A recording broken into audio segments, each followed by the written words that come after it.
WXII 12 News at 10 on the Triad CW starts now. Hamlin up the outside. Crash into the wall, into the air. A terrifying finish to tonight's Daytona 500. NASCAR driver Ryan Newman is hospitalized after this wreck.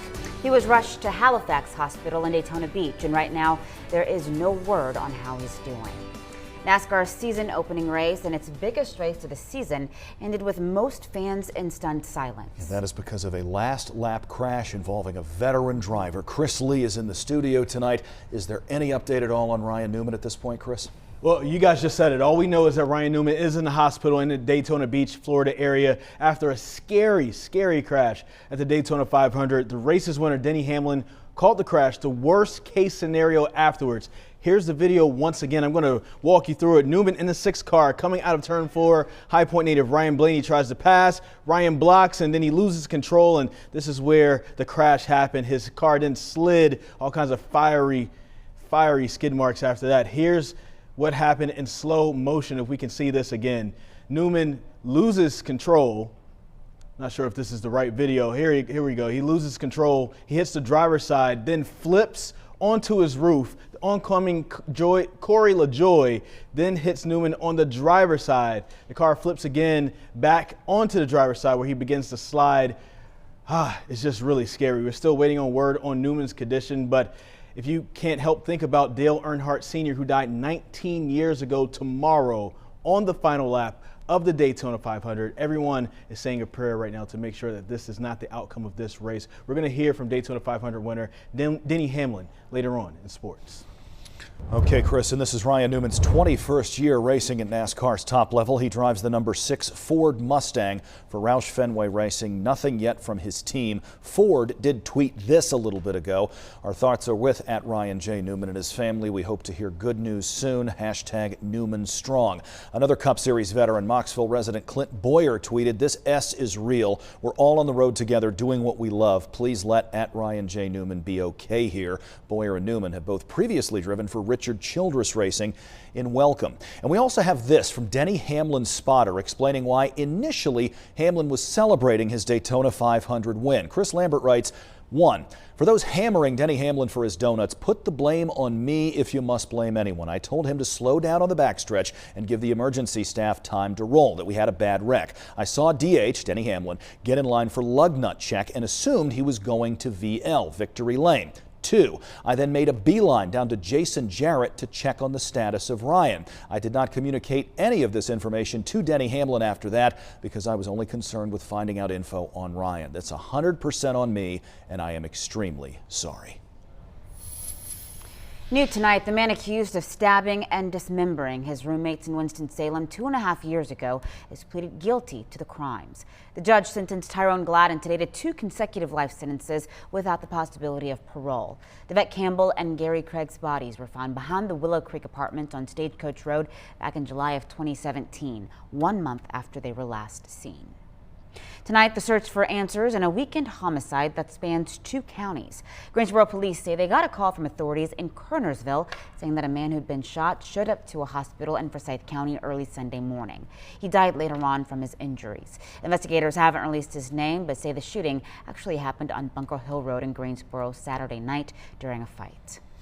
A new law is now in effect nationwide that makes contacting emergency services that much easier. Carey's Law allows people to directly dial 911 from places like hotels and other buildings where previously they might have needed to hit some extension to dial out. Triad emergency dispatchers tell our Kirsten Gutierrez this will save time and it may possibly save lives as well.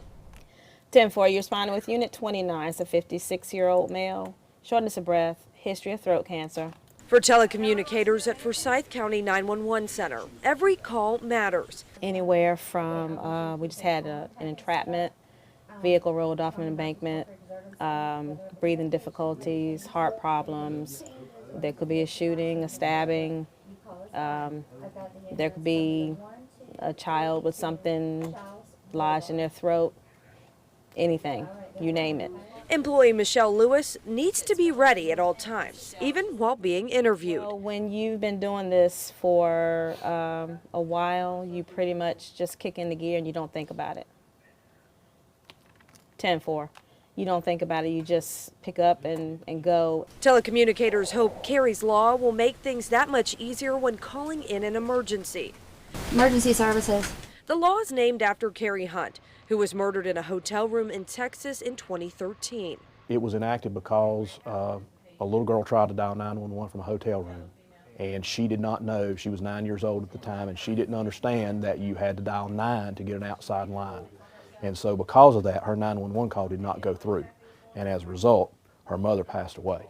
And so it's important that any phone systems where you have to dial a 9 to get an outside line, that be corrected, and so that people just don't know that. And so when they dial 911, it needs to come directly to us. Investigators say Hunt would have survived the attack if she had reached emergency services. Now, no matter where you're calling from, you just need to dial 911. Station 11, Station 13, Station 20, 209, fire alarm. In Winston-Salem, Kirsten Gutierrez, WXI 12 News. The Forsyth County 911 Center receives about 200 emergency calls a day and around 100,000 each year. And we do want to share a little bit of breaking news about the Ryan Newman situation. Prayers, it appears, have been answered. I want to read you a statement that we just got from Roush Fenway Racing. This is Ryan Newman's race team. Ryan Newman is being treated at Halifax Medical Center. He is in serious condition, but doctors have indicated his injuries are not life-threatening. Hallelujah. We appreciate, the statement goes on to say, your thoughts and prayers, and ask that you respect the privacy of Ryan and his family during this time. We appreciate your patience and cooperation, and we'll provide more information as it becomes available. A man from Greensboro is the latest to be charged in connection with a deadly drug overdose in Reedsville. Patrick Milner has been arrested for death by distribution. Police say he gave someone the drugs that led to an overdose on January 2nd. Authorities haven't released any information about the person who died. Just last week, Forsyth County authorities arrested and charged Jonathan Barfield for second-degree murder. They say he sold a man the heroin that killed him in Clemens back in September. Forsyth County has already seen 20 overdoses and 2 people have died this year. In 2019, there were 121 overdoses and 47 people died. The sheriff's office says this is a growing problem that they fight daily, and they're going after dealers in hopes of curbing the opioid crisis. Surrey County ranks second in the nation per capita for opioid overdoses. That number led to a community forum not long ago in the city of Mount Airy. Our Brandon Bates was there and takes a look at the overall purpose of this forum and what needs to happen next. I don't know what I can learn in 8 additional hours. 3 years ago, you never would have seen Jesse Snow sitting, listening, and taking mental notes at an opioid epidemic forum. In fact, there is a good chance he was consuming some form of opioid, fighting addiction himself. I was addicted pretty much on and on my whole life. Snow turned his life around and now runs a recovery program in a county at a breaking point when it comes to the opioid crisis. There's a lot of people suffering right here in Surrey County. Community members packed the Earl Theater in downtown Mount Airy Tuesday with the same goal in mind, to find a fix to the opioid epidemic. We want to see something take place in this county. In 2019 alone, Surrey County EMS responded to 358 calls for service involving overdose.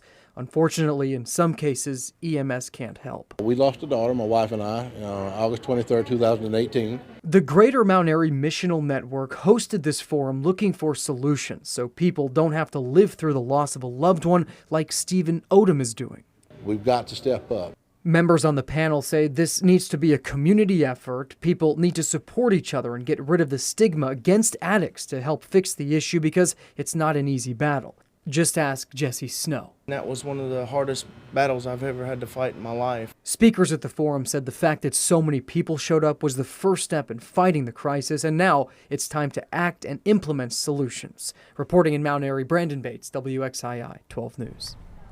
Tonight, mainland China is dealing with more than 72,000 coronavirus cases. More than 1,800 people have died.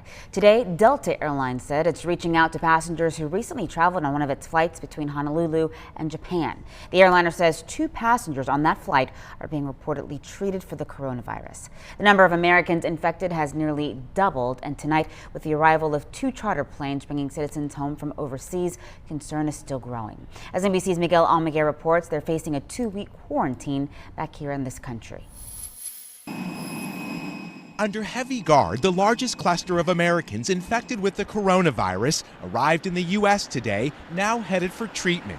The 14 sick passengers isolated on their flights in biocontainment pods, kept clear of the more than 300 others on 2 emergency charters. We're on the plane, and that's a good feeling. U.S. citizens like the Moleskis will now spend at least 2 weeks in quarantine after just spending 14 days in isolation on the Diamond Princess cruise ship off the coast of Japan. I have to put my mask on. The State Department allowing the 14 unidentified sick passengers who showed no symptoms to return to the U.S., learning they were infected just before takeoff.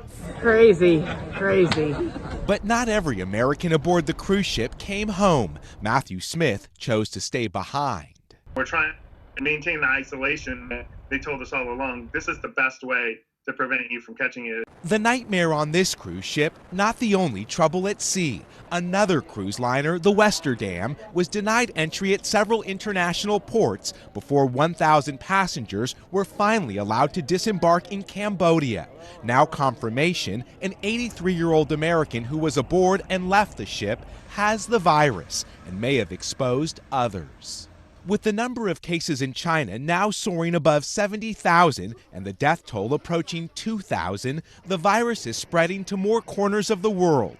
Officials in Hawaii confirming an infected Japanese couple spent time in Honolulu's packed tourist district, staying in a popular hotel. Our focus is who this person might have sat down with, had conversation with. An economic toll is also rippling around the world. Apple now says it'll miss its revenue forecast because of supply issues with its iPhones produced in China. Tonight, the global reach of a virus and the fear it spreads. Now is Miguel Almaguer reporting. One of those Americans on board the Diamond Princess cruise ship was a woman from Winston-Salem named Candace Colclasher. Her mother tells us Candace is back in this country and she's doing well. Commitment 2020 now. Early voting is underway in Nevada ahead of Saturday's caucus. Some people waited for more than 2 hours today in Las Vegas to cast their ballot. This is the first year Nevada's Democratic Party is making early voting available for the caucus. And candidates have been all over the state, frankly, trying to sway some last-minute voters. At this hour, Bernie Sanders appears to be the one to beat after his New Hampshire primary win, but former New York City Mayor Michael Bloomberg is surging in the polls, even though he's not actually on the ballot in Nevada because he entered the race so late. The Democratic presidential candidates will square off on the debate stage once again ahead of Saturday's caucus. The 2-hour debate is set for this Wednesday night at 9. We will carry it on NBC over on WXII. Michael Bloomberg may be on the cusp of qualifying for this debate. We should know by the end of tomorrow. Several of his rivals have made it clear they would like to have him on the stage. President Donald Trump plans to hold a rally in Charlotte on March 2nd, just one day before North Carolina's primary. The doors at Bojangles Coliseum are going to open that afternoon at 3 o'clock, and the president's expected to speak around 7. He'll return to Charlotte in August to the Republican National Convention, where he's expected to accept the party's presidential nomination.